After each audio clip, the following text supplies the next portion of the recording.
हाय दोस्तों, कैसे हैं आप। हम उम्मीद करते हैं कि आप अच्छे होंगे और आपकी तैयारी बहुत ही अच्छी चल रही होगी। दोस्तों आज फिर हाजिर एक नई क्लास के साथ और आज की क्लास में हम जानेंगे नवोदय एंट्रेंस एग्जाम 2025 की तैयारी करने वाले बच्चे जो कि 2025 के लिए फॉर्म भरना चाह रहे थे नवोदय का। उनके लिए आज बड़ी खबर निकल के आई है कि नवोदय 2025 की जो फॉर्म आप भरना चाह रहे हैं, नवोदय एंट्रेंस एग्जाम आपका जो होता है एंट्रेंस एग्जाम 2025 के लिए जो भी बच्चे फॉर्म भरना चाह रहे थे 2025 के लिए, तो उनके लिए एक बड़ी खबर है कि ये फॉर्म आ गया है। ये फॉर्म आपका 16 जुलाई को ही आ चुका है और सबसे बड़ी बात है कि इस फॉर्म को भरने की लास्ट डेट क्या है, ये हमको समझने की जरूरत है। लास्ट डेट इस फॉर्म के भरने की क्या है, ये बहुत जरूरी है, क्योंकि ये हम जानेंगे तभी उसके अकॉर्डिंग हम निर्धारण कर पाएंगे कि कब हम अपने फॉर्म भरने, और फॉर्म आपको जल्दी से जल्दी भर लेना चाहिए। लास्ट डेट आपकी हो जाएगी 16/9/2024। 16/9/2024 कहने का मतलब ये 7वां महीना चल रहा है, 8वां फिर 9वां, लगभग 2 महीने टोटल आपको टाइम मिलते हैं। सितंबर में 16 सितंबर तक आप ये फॉर्म अप्लाई कर सकते हैं। अगर जिन भी बच्चे को, जो भी बच्चा इस समय 2000 आपकी 24-25 के सत्र में, 2024-25 के सत्र में क्लास 5 में है, क्लास 5 में किसमें है, क्लास 5 में इस समय पढ़ रहा है, वो बच्चा इस फॉर्म को अप्लाई कर सकता है। और ध्यान से बात समझने की जरूरत है। इससे बड़ी इंपॉर्टेंट बात क्या है, कौन से बच्चे का डेट ऑफ, मतलब हर कोई बच्चा अप्लाई नहीं कर सकता। ध्यान देने की बात है कि उस बच्चे का डेट ऑफ बर्थ क्या होना चाहिए, बहुत ध्यान देने वाली बात यहाँ पे है। उस बच्चे की जो डेट ऑफ बर्थ प्यारे होनी चाहिए वो आपकी 1 मई क्या होना चाहिए, 1 मई 2013, 1 मई 2013 से 31 जुलाई 2015 के बीच, या ये दोनों डेट उसमें शामिल है। ध्यान से देखिएगा, 1 मई यहां पर ध्यान देना है कि इसमें 1 मई 2013 जिस बच्चे का डेट ऑफ बर्थ है वो भी इसमें शामिल होगा। अगर जिस बच्चे का डेट ऑफ बर्थ 31 जुलाई 2015 है वो भी शामिल होगा, या 1 मई 2013 से के बाद का बच्चा और 31 जुलाई 2025 से पहले, मतलब 30 जुलाई का बच्चा हो, मतलब उसके पहले क्या हो जाए आपका कि जून में जिनका हो 2015, या अप्रैल में हो, या 2014 का बच्चा हो, या फिर 1 मई के बाद आपका हो 2 मई 3 मई अब जून 2013, इस सब का जो बच्चा होगा वो सब बच्चे इस फॉर्म को दे पाएंगे। तो ये सबसे इंपॉर्टेंट है, ये मोस्ट इंपॉर्टेंट आपकी चीज थी। मोस्ट इंपॉर्टेंट चीज यहाँ पे आपकी थी कि डेट ऑफ बर्थ किसका। बहुत सारे बच्चे क्लास 5 में पढ़ रहे होंगे, लेकिन बहुत सारे बच्चों की डेट ऑफ बर्थ हो सकता है कि इससे कम या ज्यादा हो सकती है, तो वो बच्चे इस फॉर्म को अप्लाई नहीं कर पाएंगे। दूसरी चीज यहां पे है कि फॉर्म अप्लाई करने के लिए मैंने बता दिया कि आपको किस में होना चाहिए, क्लास 5 में होना चाहिए, और उसके पहले आप क्लास 3 क्लास 4 पढ़े हो। कुछ बच्चों की शिकायत है कि मैं 4 नहीं पढ़ा सर, 3 पढ़ा, क्लास 3 तो पढ़ा, क्लास जो आपका था 4 हमने नहीं पढ़ा सर, क्लास 4 नहीं पढ़ा और इस समय क्लास 5 में है, तो क्या हम फॉर्म भर सकते हैं जी? नहीं भर सकते, नहीं, क्लास 4 की मार्कशीट चाहिए ही चाहिए। ठीक है, ये एक सीरियल वाइज भी होना चाहिए। ऐसा नहीं कि क्लास 3 हमने पढ़ लिया, साल भर का गैप, फिर क्लास 4 पढ़ा, फिर क्लास 5, तो भी नहीं हो सकता। एक दिक्कत बहुत सारे गार्जियनों को होती है कि बच्चा मेरा क्लास 3 में सर किसी स्कूल में पढ़ा, क्लास 4 में किसी और स्कूल में, और क्लास 5 में किसी और स्कूल में। कोई दिक्कत नहीं है, अगर बच्चे ने पढ़ा है, सर्टिफिकेट उसके पास है, तो कोई दिक्कत नहीं, कोई दिक्कत नहीं है, सब मस्त है। हाँ, एक समस्या और आती है कि क्लास 3 में, कब जब ग्रामीण और शहरी की बात की जाती है, आधार कार्ड को लेकर के हम यहाँ बात कर रहे थे, अभी बात इस पे हम करेंगे, ठीक है।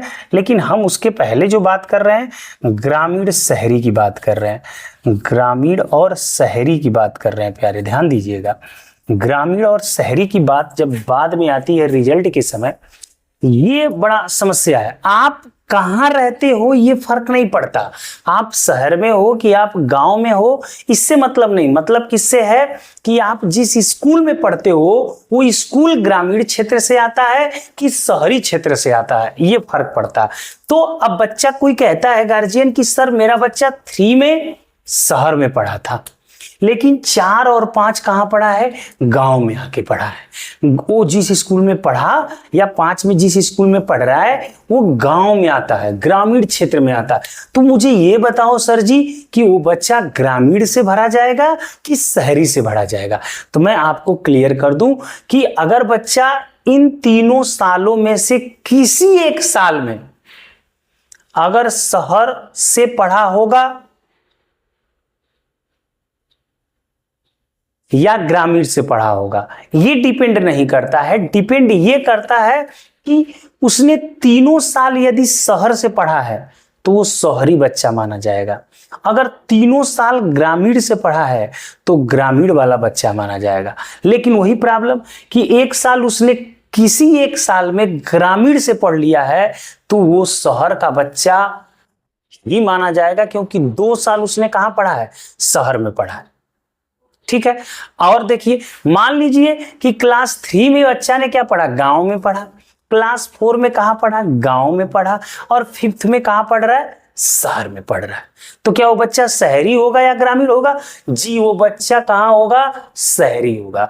अगर इन तीनों में से, मतलब शहर को वरीयता दी जा रही है, तीनों में से किसी एक साल में यदि शहर में पढ़ लिया तो शहरी बच्चा हो जाएगा। समझ रहे हैं बात को।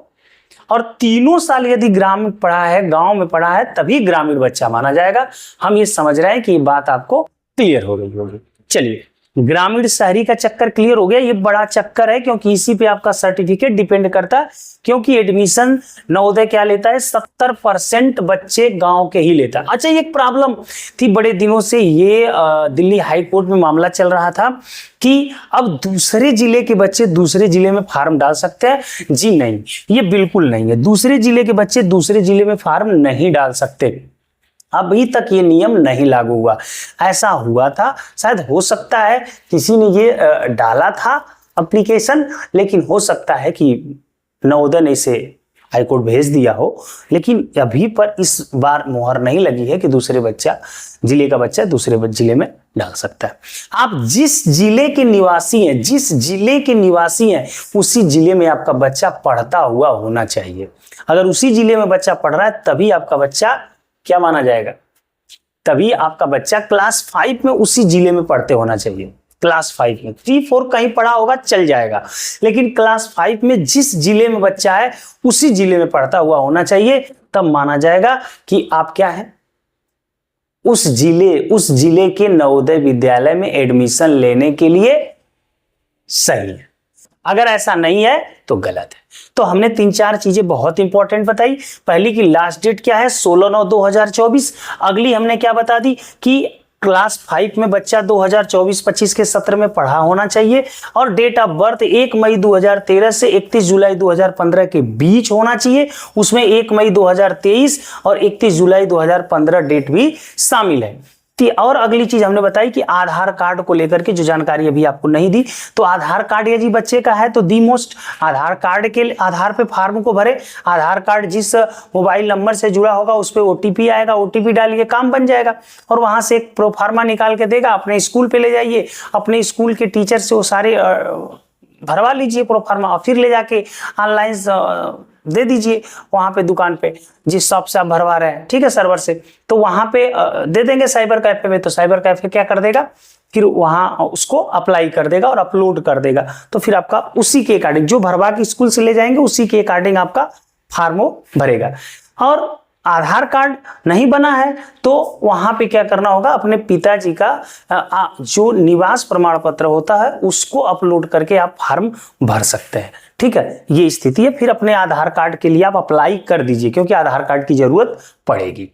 अब डेट ऑफ बर्थ आपका इसके बीच में तभी फॉर्म डाल सकते हैं। आगे है कि आप ग्रामीण और शहरी का चक्कर, तो ग्रामीण और शहरी का चक्कर है कि अगर आप तीनों साल ग्रामीण में हैं पढ़े हुए तभी गांव वाले कहे जाएंगे। अगर तीनों साल में से किसी भी एक साल, चाहे तीसरी में, चाहे चौथी में, चाहे पांचवी में, अगर आप शहर में पढ़े होंगे तो शहरी बच्चे कहे जाएंगे, शहरी विद्यालय में पढ़े होंगे तो। और अगली बात हमने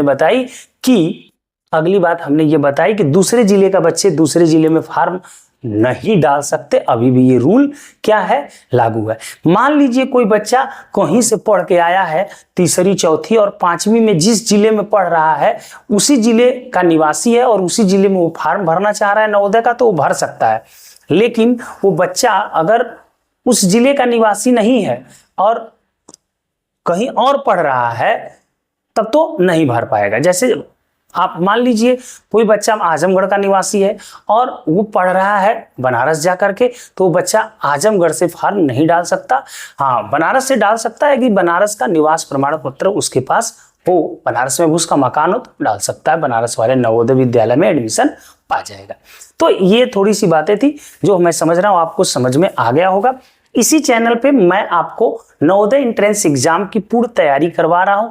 फिलहाल मैं मैथ के बेसिक चैप्टर जो है वहां पे मैंने संख्या पद्धति, मैंने दशमलव, भिन्न और लसा मसा इस समय पढ़ा रहा हूं और बहुत जल्द लसा मसा का चैप्टर तो मैंने पढ़ा दिया है। उस पे आधारित क्वेश्चन जो है, चूंकि आपको मालूम है कि पैर का मैंने सर्जरी करा रखा है तो बहुत देर तक मैं खड़े होकर बात नहीं कर पाता और ना मैं बोर्ड पे पढ़ा पाऊंगा, तो मैं बिल्कुल पीपीटी बना के आपको सोल्यूशन दे रहा हूँ पूरा एकदम आपको भयंकर तरीके का, जिसको कह सकते हैं कि बहुत ही बेहतरीन तरीके से आपको पूरे 100 50 क्वेश्चन का सेट दे करके उसका प्रैक्टिस करवाऊंगा उस चैप्टरों का। तो अब मुझे लसा मसा का प्रैक्टिस करवाना है, मैं बिल्कुल बहुत जल्द आपको वो वीडियो प्रोवाइड करवा रहा हूँ।